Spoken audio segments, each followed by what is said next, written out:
Okay, I can go back and forth, no problem.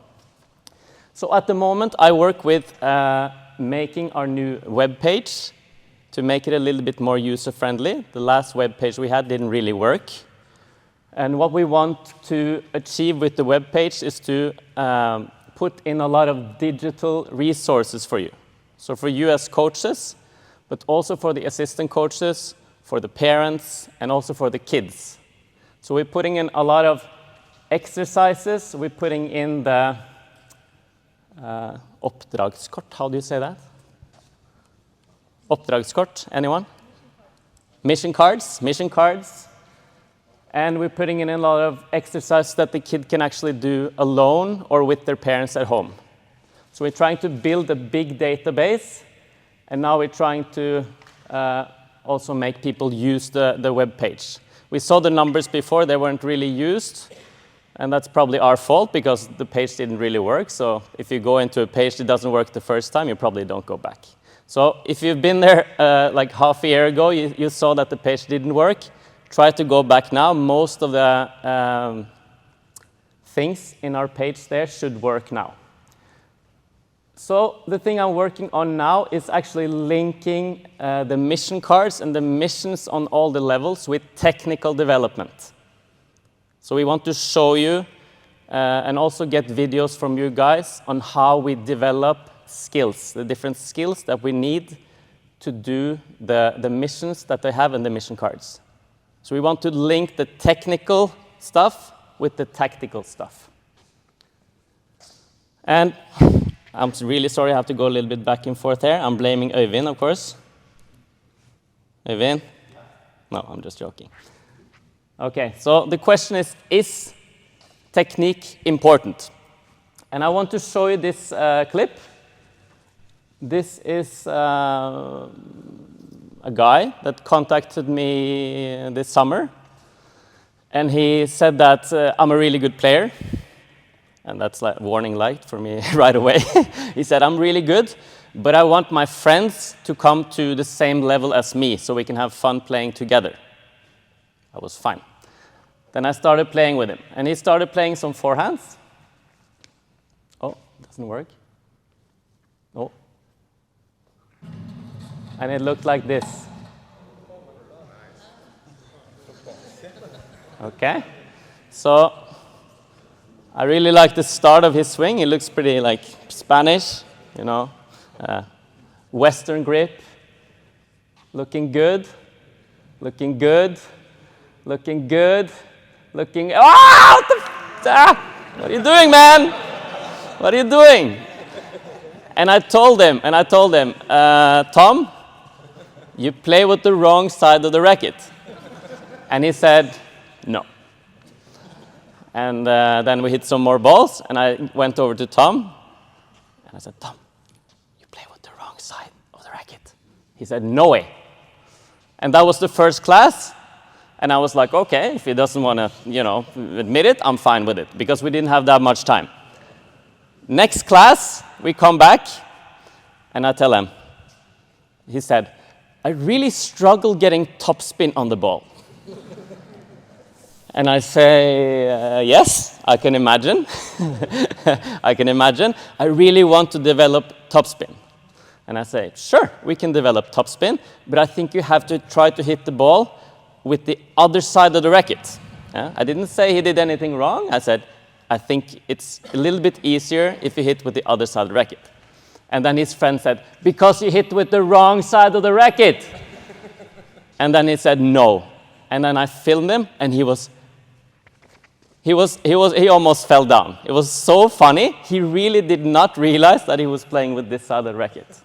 He was serious. I thought he was kidding. And then we tried to change it. So technique is important. And why is technique important? Because he said, you know, I want to really make them run over there, so I want to hit short cross court, which is pretty hard with this grip, as you can imagine. Yeah. So technique is important. You tell me to press on yeah, just go. No. I don't know what happened. We went from Keynote to PowerPoint, so yes, we can do here. So technique is important. The question is, when do we start teaching technique or skills? For me, that's a very easy question. We start teaching technique from the very first day they come practice. Because you see this girl, she is maybe 2.5 years old. She's one of the older kids I have in my course. No, she's not. She's not. She's probably like a little bit young, sort of average. The youngest one we have are 1.5 years old. But 2.5 years old works with some kids. She is exceptional. She plays in Nordstrand now. Anyone from Nordstrand here?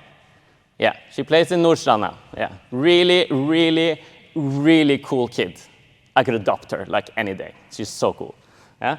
And if you look at this picture, is she working? Can you, when you want the kid to throw a ball, which is the start of the serve, can you give them any technical tips, hints? Is it important? Is anything important in this level? Or is it just, yeah, just throw it away, throw the ball? What can you say? Can you see anything in this picture which is specific for a serve? Anything that's important? The feet, right? Yeah. Opposite foot forward. Anything else? Arm, yeah, she's pointing, right? What more? Belly button to the side. Yeah. And then she's scratching her head, yeah? So we said very easily that, put the ball up, scratch in the back of your head, get your opposite foot forward, and point where you want to throw the ball. Right? So this is just an example, but after a few tries, and then putting up some cool targets, of course, she got it. And from that day on forward, I bet you every time she will throw a ball, she will do that. Which means that every time she throws a ball, she's going to improve. The problem if we don't correct these things early, this is pretty extreme, I understand, she's very young, is that if she would be standing like this and throwing like this for the next 5 years, she would develop really bad habits. Now, doing this, she's actually getting better and better every time she throws. So this is just one example, but if you see her at 4.5 years old, if we can find it, she looks like this. Is that the same girl? That's the same girl, yeah.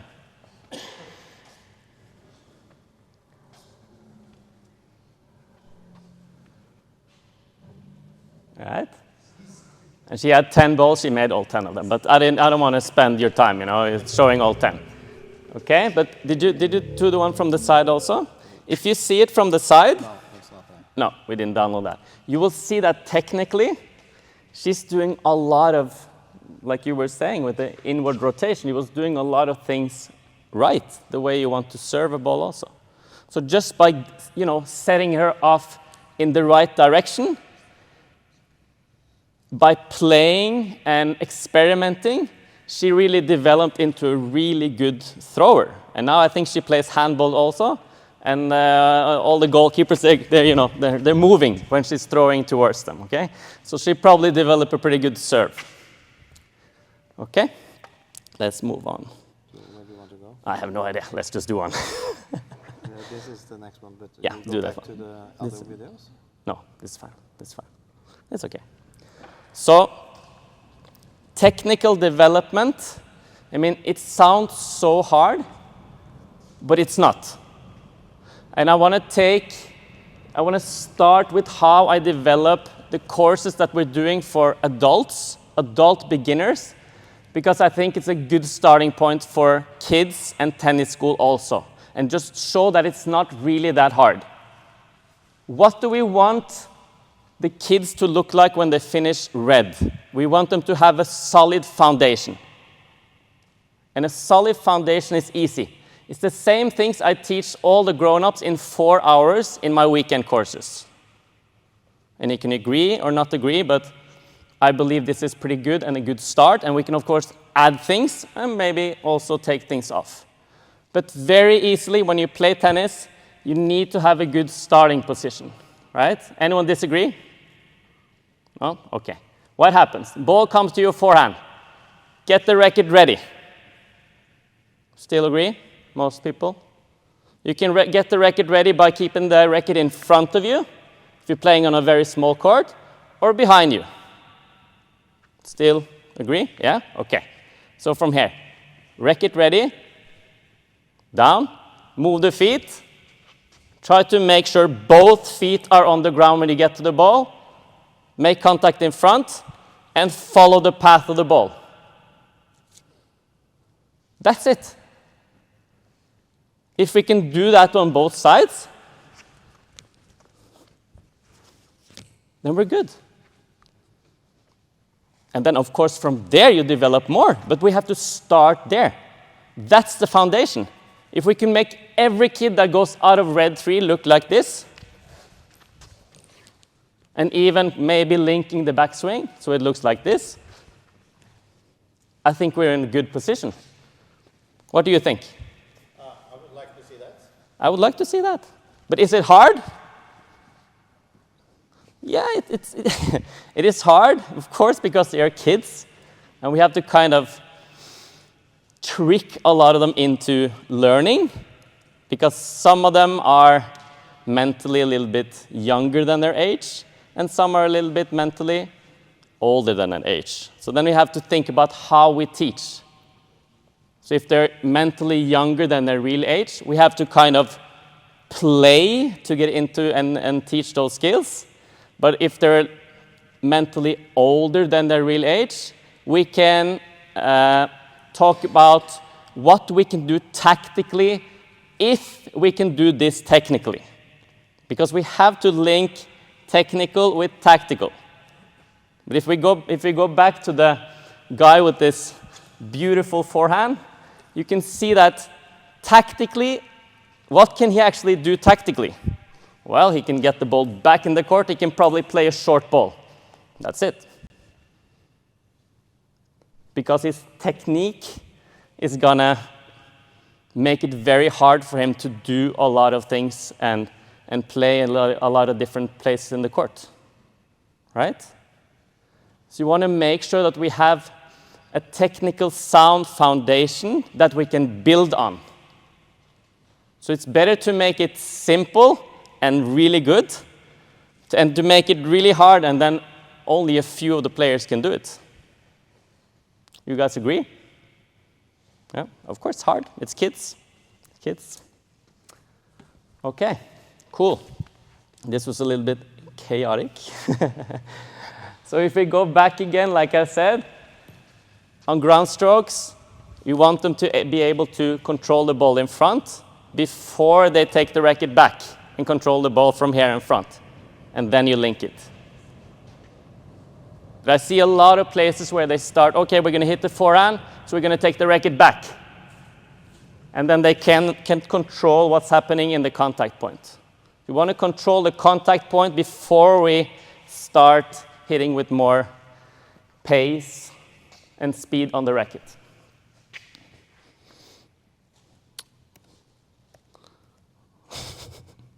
Okay, I'm sorry for this.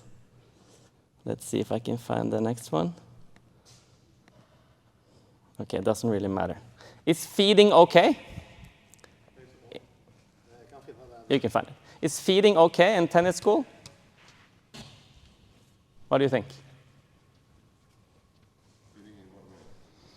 Oh, feeding. Feeding so they can hit, so they can work. Good?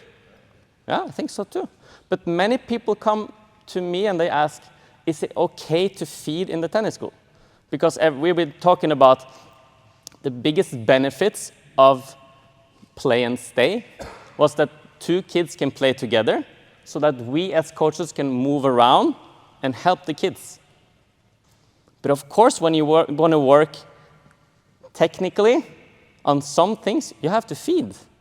But that doesn't mean that you take out all the kids and I might get a line from court 9 to court 5 and then they hit one shot. I probably have 4 small courts where they play points, and I have 1 small court where I do some feeding and work some technical stuff. So of course, feeding is, you have to. On some things, when you work technically, you have to feed. definitely. But I keep getting this question, so I wanted to address it. So the last thing I want to show you, I made a little bit of a progression of the different steps of the skills we need in the tennis school. And when we're going to do our workshop later, I want you to come up with steps to work on different skills. So we're going to do slice, so red, orange level. How do you develop a slice? What's the progression steps you need to develop a slice?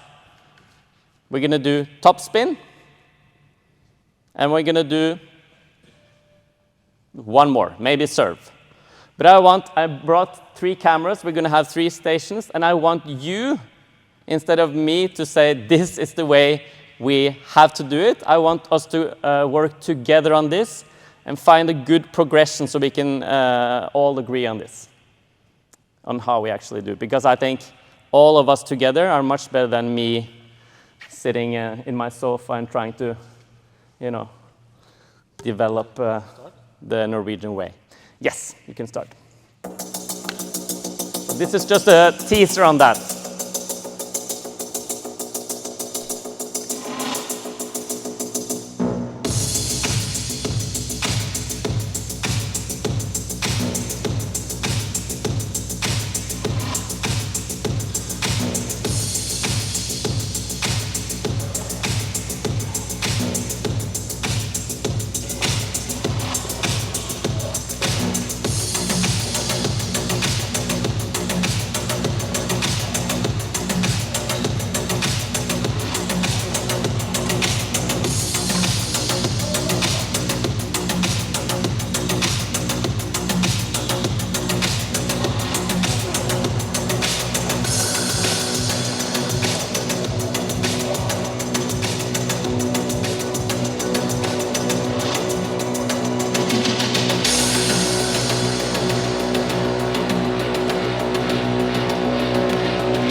Jævlig bra musikk. Ok, så det er starten, bare for å litt sånn få dere i gang på tankerekken de skal ha der borte. Så målet er å klare å bygge opp et slag fra bunn, og gjerne så langt opp som mulig. Men som vi har pratet om før, og som vi prater om veldig mye på TennisKids-kursene, vi har veldig mye fokus på blått og rødt nivå. Fundamentet er blått og rødt. Sorry, I knew that was going to happen. So what we're going to be doing over there later is to keep working on this and try to make the progression from blue level and then as far as we need to go. If we go to green, that's fine. But as I've said before, that's the same words in English, actually. That's pretty impressive. Huh? Yeah. So as I said before, when we have our TennisKids courses, we focus mainly on blue and red level. Because if you do blue and red level, you just have to keep building.